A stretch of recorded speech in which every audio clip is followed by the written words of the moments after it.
Hi guys! Hello! Welcome back again to my channel. Okay, don't mind my hair kasi tinanggal ko yung pony para lang maganda-ganda naman yung itsura natin dito sa monitor. So, ayan, update lang tayo ngayong araw na to. Sobrang dami nating ginawa.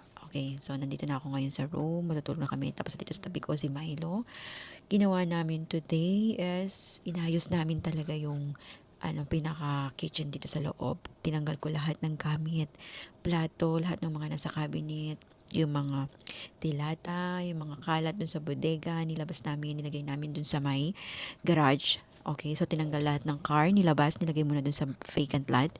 Kasi, you know why? Tayo po ay magpapagawa ng kitchen, yung clean kitchen, 'di ba? Meron tayong clean kitchen at saka dirty kitchen. So, yun yung nasa loob dito, papagawa natin. Dahil di ko na talaga matake yung mga cabinet at saka yung mga drawer. Sobrang sirang-sira na siya. Kasi, nung binili namin yung bahay, ganoon na talaga siya. Pero, hindi, masakit na talaga siya sa mata. Kaya, I decided na pinagawa ko na talaga siya. Sinabi ko na kay daddy, kailangan nang gawin. Okay. Tapos, sobrang dami na ng gamit na nakatambak dun sa may clean kitchen nga na yun. Masakit talaga sa mata. So, tapos, ang isa pa dong ikinasakit sa mata ko is, hindi ko kasi magamit yung mga drawer dahil sira nga siya. Tapos, may time pa na, pumapasok pa yung mga ipis galing sa labas dahil may mga butas na. So, yun, ganun siya kalala. As in, ganun siya kalala. Kaya, nag-decide na rin ako talaga na ipagawa na. So, lagi ko kayong i-update. Okay, so tomorrow mag-start na silang magpukpok at magbaklas ng mga cabinet pati yung tiles kasi papalitan namin dahil old style yung mga nakalagay doon.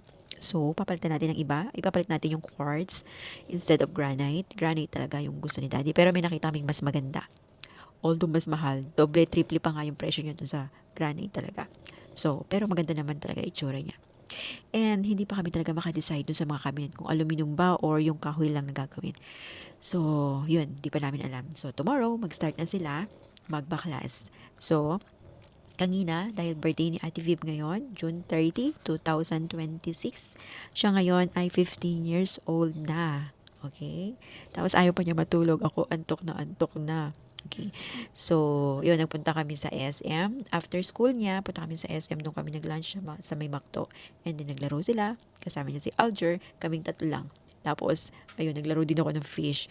Okay, so, ayun, dumating kami dito sa bahay, mga 7, kasi nagpasundo kami ng 6:30. Medyo, parang mga 3.5 hours na doon kami sa SM. And then, nag-iwan din ako ng bakas doon sa may SM. First time ako nag-iwan ng bakas doon sa loob ng mall. And feeling ko, madadagdagan pa natin ng marami pang mga bakas doon. Kasi, ang bilis. Ang bilis. Ibig sabihin, may mga followers tayo na pumapasok sa SM.